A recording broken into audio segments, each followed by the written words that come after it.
ಏನಂತ ಹೇಳಿದ್ರೆ one time ಯಾವ್ದೋ ಊರಲ್ಲಿ ಹಿಂಗ್ ಹೋಗ್ಬಿಟ್ಟು ಪೈರಸಿ ಹಿಡ್ದಿದ್ವಿ. ಅವರು ಆ ಏರಿಯಾಗೆ ಸ್ವಲ್ಪ ದೊಡ್ಡ ಮನುಷ್ಯರು ಅವರು. ಸೊ ನಾವು ಬಂದಿದೀವಿ ಅಂತ ಹೇಳಿ ಅವರು ಲಾಂಗ್ ಬಚ್ಚು ಎಲ್ಲ ತಗೊಂಡ್ಬಂದು ಓಡಿಸಿರೋ ಕಥೆಗಳೆಲ್ಲ ಇದೆ ಮಾಡಿದಾಗ. That time it was 10 lakhs, which was a big amount. 25 years back, 10 lakhs was a very big amount. ಆ ಟೈಮಲ್ಲಿ it used to go about 6 lakhs, 7 lakhs, 3 lakhs, 4 lakhs ಹಿಂಗ್ ಹೋಗ್ತಿತ್ತು ದೊಡ್ಡ ಸ್ಟಾರ್ ಫಿಲಿಮ್ಸ್ ಎಲ್ಲ. But that Hamsalekha sir simply just told that ಕಿ ಬೇಡ ನೀನ್ ತಗೊಳೋದ್ ಬೇಡ ತುಂಬಾ ಕಾಸ್ಟ್ಲಿ ಅಂತ ಹೇಳಿ. ಬಟ್ ಅವರು ಒಂದ್ ಫಿಗರ್ ಹೇಳಿದ್ರು 10 ಲಕ್ಷ ಅಂದಿದ ತಕ್ಷಣ 10 ಲಕ್ಷಕ್ಕೂ ರೆಡಿ ಅಂದಿದ ತಕ್ಷಣನೇ ಅವ್ರು ಹಿ ಗಾಟ್ ದಟ್ ಶಾಕ್, ಏನಪ್ಪ ಏನು 10 ಲಕ್ಷ ರೂಪಾಯಿನೂ ಕೊಡ್ತಾರಲ್ಲ ಅಂತ ಹೇಳಿ. Then he used to call ಅಣ್ಣಗೆ ಮರಿ ಮರಿ ಅಂತ. Hi, this is Anand Chabria. ನಾನ್ Shyam Chabria, Partner at Anand Audio. Partner of Anand audio. ನೀವು ನೋಡ್ತಾ ಇದ್ದೀರಾ ರೇಡಿಯೋ ಸಿಟಿ ಕನ್ನಡ. ಏನ್ ಯೋಚನೆ ಮಾಡ್ತಿದ್ದೀರಾ? ಬೇಗ ಬೇಗ ಬೆಲ್ ಐಕನ್ ಕ್ಲಿಕ್ ಮಾಡಿ. ಬಟ್ ಒಂಥರ ಎನಿ ಹೊಸದಾಗಿ ಏನಾದ್ರು ಮಾಡ್ಬೇಕಾದ್ರೆ ಫಸ್ಟ್ ಒಂದು ಅಫ್ಕೋರ್ಸ್ ಪ್ಲಾನಿಂಗ್ ಒಂದು, ಅದಲ್ಲದೆ second most important or first most important thing is ಧೈರ್ಯ. ಗಟ್ಸಿ ಮೂವ್, ಓಕೆ ನಾನು ಮಾಡ್ತೀನಿ, ನಾನು ತೆಗೆದು ಅದರಲ್ಲಿ ಏನೋ ರಿಕವರಿ ಮಾಡ್ಕೊಳ್ಳೋಷ್ಟು ನನಗೆ ಧೈರ್ಯ ಇದೆ ಅನ್ನೋ ಕಾನ್ಫಿಡೆನ್ಸ್. ಅವ್ರಿಗೆ ಅಣ್ಣಗೆ ಹಿ ಹ್ಯಾಡ್ ದಟ್, ಅವ್ರಿಗೆ ಒಂದು ಧೈರ್ಯ ಇತ್ತು, ಕಾನ್ಫಿಡೆನ್ಸ್ ಇತ್ತು. ಅವ್ರು ಏನ್ ಮಾಡಿದ್ರು ಇದು ವರ್ಕ್ ಆಗುತ್ತೆ ಅನ್ನಂಗಿದ್ರೆ ಅವರು ತುಂಬಾ ದೊಡ್ಡ ರಿಸ್ಕೇ ತಗೊಳ್ಳೋರು. ಬಿಕಾಸ್ ಆ ಟೈಮಲ್ಲಿ ಹಬ್ಬ ಕೊಟ್ಟಿರೋ ರೇಟು 100% ನಾವು ಬಡ್ಡಿಯಲ್ಲಿ ದುಡ್ಡು ತಗೊಂಡಿದ್ದೆ ರೈಟ್ಸ್. ಅದು ನಮ್ಮ ಹತ್ರ ಇರ್ಲಿಲ್ಲ ಅಷ್ಟು ದುಡ್ಡು. ಬಟ್ ಅವ್ರಿಗೆ ಏನೋ ಒಂದು ಕಾನ್ಫಿಡೆನ್ಸ್ ಇತ್ತು, ಇದು ಹೋಗುತ್ತೆ ಕಣೋ, ಇದು ಚೆನ್ನಾಗಿರುತ್ತೆ ಅಂತ ಹೇಳಿ. ಅವ್ರಿಗೆ ಆ ಧೈರ್ಯ ತುಂಬಾ ಜಾಸ್ತಿ ಇತ್ತು, ನಮ್ಗಿಂತ ಜಾಸ್ತಿ ಇತ್ತು. ನಂಬರ್ ಹೇಳ್ಬೋದಾ? ನಾವು 25 ವರ್ಷ ಬಂದ್ಬಿಟ್ಮೇಲೆ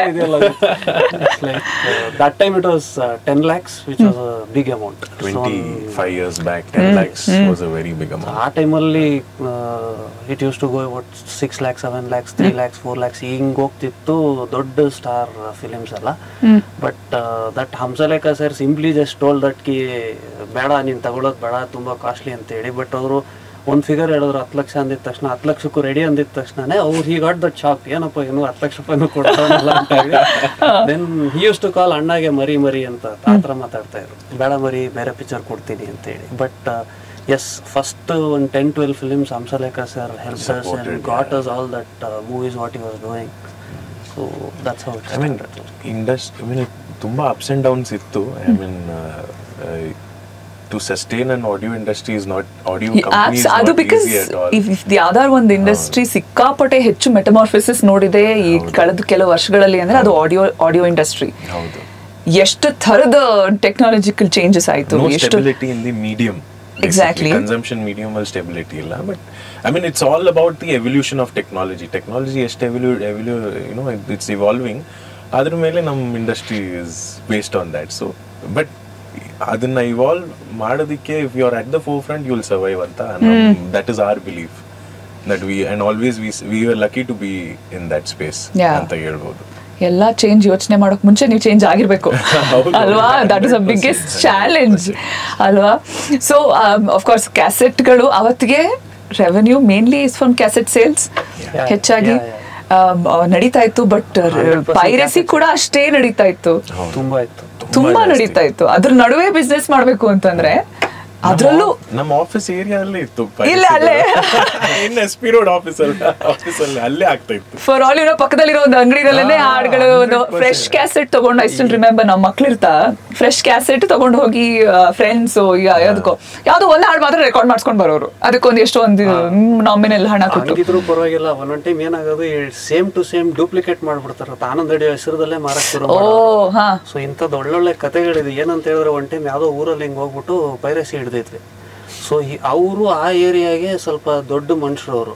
ಸೊ ನಾವು ಬಂದಿದೀವಿ ಅಂತ ಹೇಳಿ ಅವರು ಲಾಂಗ್ ಬಚ್ಚು ಎಲ್ಲ ತಗೊಂಡ್ಬಂದು ಓಡಿಸಿರೋ ಕಥೆಗಳೆಲ್ಲ ಇದೆ ಮಾಡಿದಾಗ. ಸೊ ಅದನ್ನೆಲ್ಲ ನೋಡ್ಕೊಂಡು ಪೈರಸಿ ಸ್ಟಾಪ್ ಮಾಡ್ಬೇಕು ಅಂತ ಅದೆಲ್ಲ ಮಾಡ್ಕೊಂಡು ಅದೊಂಥರ ಬೇರೆ ಮಜಾ ಇತ್ತು. ಅಲ್ಲ, ಇವತ್ತಿಗೆ ಮಜಾ ಅನ್ಸುತ್ತೆ, ಬಟ್ ಅವತ್ತಿಗೆ ಸರ್ವೈವಲ್ ಅಲ್ವಾ ನಿಮಗದು? ಎನಿ ಅದರ ಸ್ಟೋರಿ ನೆನಪಿದ್ಯಾ? ರೋಚಕ ಕಥೆಗಳು ತುಂಬಾ ಇರುತ್ತೆ. ಬಟ್ ಒಂಥರ ಇವಾಗ ನೀವು 25 years ಅಂತ ಹೇಳಿದಾಗ ಯಾವ್ದಾದ್ರು ಒಂದು ಕತೆ ಹಿಂಗ್ ಮಾತಾಡಿದಾಗ ಇದೆಲ್ಲ ಇನ್ಸಿಡೆಂಟ್ಸ್ ಎಲ್ಲ ನಿಮ್ಗೆ ಒಂಥರ ಎಕ್ಸೈಟ್ ಮಾಡುತ್ತೆ. ಓಕೆ, ಇದೆಲ್ಲ ಫೇಸ್ ಮಾಡಿದ್ವಿ, ಹಿಂಗೆಲ್ಲ ಆಗಿತ್ತು ಅನ್ನೋದು ಇದೇ ಒಂದು ಖುಷಿ ನಮಗೆ. 25 years ಅಲ್ಲಿ you'll have so many things to talk ಅಲ್ವಾ, ಹಿಂಗಾಯ್ತು ಅನ್ನೋದಕ್ಕೆ that's more enjoying. ಆಮೇಲೆ ಲಾಂಗು ಮಚ್ದವ್ರನ್ನ ಏನ್ ಮಾಡಿದ್ರಿ? ಏನಿಲ್ಲ, ಆಮೇಲೆ ಪೊಲೀಸವ್ರು ಬಂದ್ರು, ಪೊಲೀಸವ್ರು ಊರನ್ನ ದಾಟಿಸಿ ನೀನು ಹೋಗ್ಬಿಡಪ್ಪ ಮಾಡಿಸಿ ನಮಗೆ ನೀವು ವಾಪಸ್ ಬರಬೇಡಿ, ವಿಲ್ ಹ್ಯಾಂಡಲ್ ದ ಸಿಚುವೇಶನ್ ಅಂತ ಹೇಳಿ ಕಳ್ಸಿದ್ರು. ಕೊನೆಗೆ ಅದು ಹೋಯ್ತಾ ಪೈರಸಿ ಅವ್ರು ಕಂಟಿನ್ಯೂ ಆಯ್ತಾ? ಆ ಟೈಮ್ ಅಲ್ಲಿ ಇಟ್ ವಾಸ್ ಆನ್ ಪೀಕಲ್ಲಿ ಇತ್ತು, ಕಂಟ್ರೋಲ್ ಮಾಡಕ್ ಆಗಿಲ್ಲ. ನಾವು ಎಷ್ಟು ಟ್ರೈ ಮಾಡ್ತಾ ಇದ್ವಿ ಅಷ್ಟೇ. ಅಂಡ್ ಇಂಡಸ್ಟ್ರಿ ಸಪೋರ್ಟು ಇತ್ತು. We are taking permissions from chamber ಮಾಡಿ ಅಲ್ಲೆಲ್ಲ ಮಾಡ್ತಾ ಇದ್ವಿ, we are taking all that. But ಏನಂದ್ರೆ it was not, it was so hard, widely spread industry ಅಂದ್ರೆ ಏರಿಯಾ ಅಲ್ಲಿ. It was little difficult to remove the piracy fully ಅಂತ.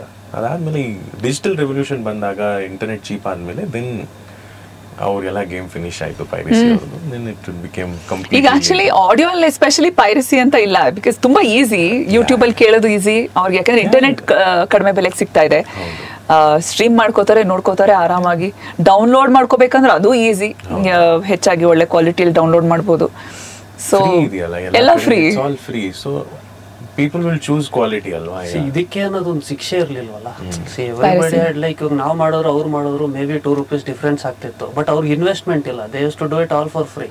So you buy a film audio ತಗೊಂತೀರ ಅಂದ್ರೆ ನಿಮ್ದೊಂದು investment ಇರುತ್ತೆ, ನಾವೊಂದು ಲಾಭ ಅಂತ ಇಟ್ಕೋಬೇಕಾಗುತ್ತೆ. ಅವ್ರಿಗೆ ಏನು ಇಲ್ವಲ್ಲ, ಮ್ಯಾಕ್ಸಿಮಮ್ ಏನಾಗ್ಬೋದು, ಒಂದು ₹2 ಕಾಸ್ಟ್ಲಿ ಆಗ್ಬೋದು ಬಿಟ್ರೆ ಅವರಿಗೆ ಎವ್ರಿಥಿಂಗ್ ವಾಸ್, ಅವ್ರಿಗೆ ಇನ್ವೆಸ್ಟ್ಮೆಂಟೇ ಇಲ್ಲದೆ ಅವ್ರು ಮಾಡ್ತಿದ್ರಲ್ಲ. ಆಮೇಲೆ ಅದಕ್ಕೊಂದು ಶಿಕ್ಷೆ ಅನ್ನೋದೊಂದು ಏನೂ ಇರಲಿಲ್ಲ. ಲಾಸ್ಟಲ್ಲಿ ಹೆಂಗಾಗ್ಬಿಡ್ತು ಅಂತ ಹೇಳಿದ್ರೆ, ನಾವು ತುಂಬ ಕೇಸ್ಗಳಿದ್ದಾಗ ಈ ಕೇಸ್ ಒಂದು 5 ವರ್ಷ 6 ವರ್ಷ ನಡೆಯೋದು, ಎಲ್ಲೋ ಚನ್ನಪಟ್ಟಣದಿಂದ ಬರೋದು. ಅದು ಹೆಂಗಾಗೋಯ್ತು ಅಂದರೆ, ಐ ಥಿಂಕ್ ನಾನೇ ಹೋಗ್ಬಿಟ್ಟು ತುಂಬ ಜನಗೆ ಇದು ಒರಿಜಿನಲ್ಲೇ ಬಿಟ್ಬಿಡಿ ಅಂತೇಳಿ ಕೇಸ್ ಕ್ಲೋಸ್ ಮಾಡಿ ಅಂತೇಳಿ ಬಂದಿರೋನು. ಯಾಕಂದ್ರೆ ಶಿಕ್ಷೆ ಇಲ್ಲ, ಅನ್ನೆಸೆಸರಿ ಕೇಸ್ ನಡೀತದೆ. ನಾವು ಅದಕ್ಕೆ ಹೋಗಿ ಫಾಲೋ ಮಾಡ್ತಾ ಇರ್ಬೇಕು, ಪ್ರತಿ ಟೈಮ್ ನಾವು ಆ ಊರಿಗೆ ಹೋಗ್ಬೇಕು ನಮ್ಮ ಕೆಲಸ ಬಿಟ್ಬಿಟ್ಟು. ಆಮೇಲೆ ಹೆಂಗಿದು ಡಿಜಿಟಲ್ ಕನ್ವರ್ಟ್ ಆಗೋಯ್ತು, ತುಂಬಾ ಜನ ಪೈರಸಿ ಬಿಟ್ಬಿಟ್ಟಿದ್ರು. ನಾನೇ ನೋಡಿದ್ದೀನಿ, ಒಂದು 2-3 ಜನ ಫ್ರೂಟ್ಸ್ ಮಾರ್ತಿದ್ರು. ಸೊ ಕೋರ್ಟ್ಗೆ ಹೋದಾಗ, ಸರ್ ನಿಲ್ಲಿಸ್ಬಿಟ್ಟಿದೀವಿ, ಫ್ರೂಟ್ಸ್ ಮಾರ್ತಾ ಇದೀವಿ, ಏನ್ ಮಾಡ್ಬೇಕು ಅಂದಾಗ, ಆಯ್ತಪ್ಪ ಬಿಟ್ಟಾಕು ಅಂತೇಳಿ ನಾವೇ ಓಕೆ ಸರ್ ಬಿಟ್ಬಿಡಿ ಅಂತ ಹೇಳಿ ಬಂದಿರೋರು. ಏನ್ ಮಾಡ್ತಿರೋ ಅದಕ್ಕೆ, there was nothing to do. ಟೈಮಲ್ಲಿ ಫಾರ್ ದೆಮ್ ಆಲ್ಸೋ ಸರ್ವೈವಲ್ ಇತ್ತು, ಅದಕ್ಕೆ ನಾವು ಒಂದು ಬೆಟರ್ ಪೊಸಿಷನ್ ಅಲ್ಲಿ ಇದೀವಿ, ಬಿಟ್ಬಿಡೋಣ, ನೋ ಪ್ರಾಬ್ಲಮ್ ಅಂತ ಬಿಟ್ಬಿಟ್ವಿ ತುಂಬಾ ವರ್ಷ ಆದ್ಮೇಲೆ. ಬಟ್ ಇವಾಗ ಅಫ್ಕೋರ್ಸ್ ಫಿಲ್ಮ್ ಪೈರಸಿ ಇನ್ನೂ ರ್ಯಾಂಪೆಂಟ್ ಆಗಿದೆ, ಬಟ್ ಆಡಿಯೋ ಅಟ್ಲೀಸ್ಟ್ ಸ್ವಲ್ಪ ರಿಲೀಫ್ ಇದೆ ಇವಾಗ ಸದ್ಯಕ್ಕೆ.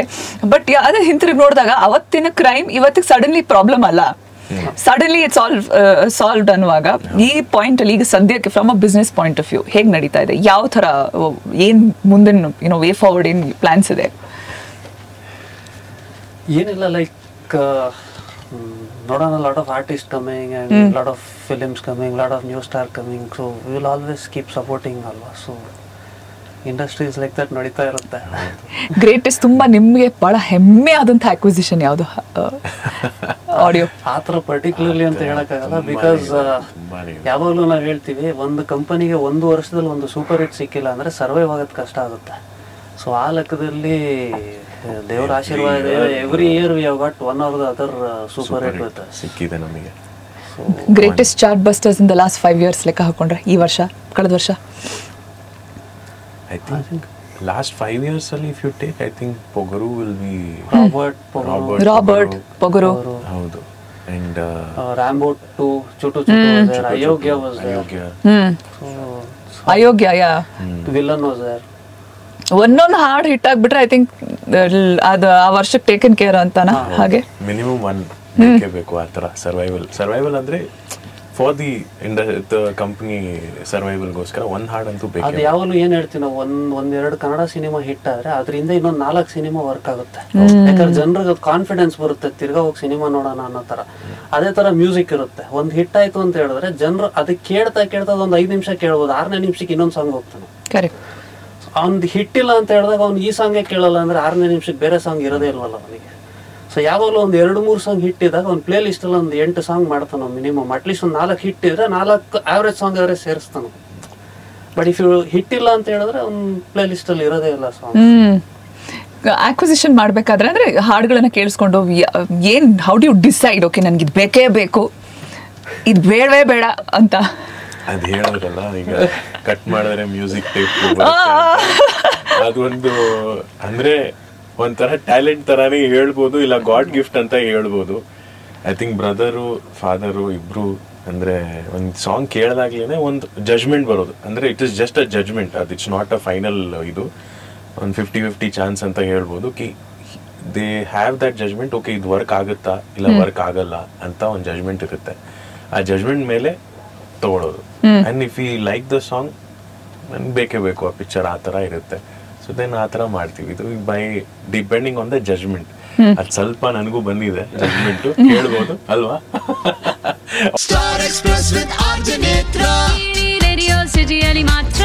ಇಂತಹ ಹೆಚ್ಚಿನ ಕಾಂಟೆಂಟ್ಗಳಿಗೆ ಸಬ್ಸ್ಕ್ರೈಬ್ ಆಗಿ Radio City Kannada YouTube channel. ಏನ್ ಯೋಚನೆ ಮಾಡ್ತಿದ್ದೀರಾ? ಬೇಗ ಬೇಗ ಬೆಲ್ ಐಕನ್ ಕ್ಲಿಕ್ ಮಾಡಿ.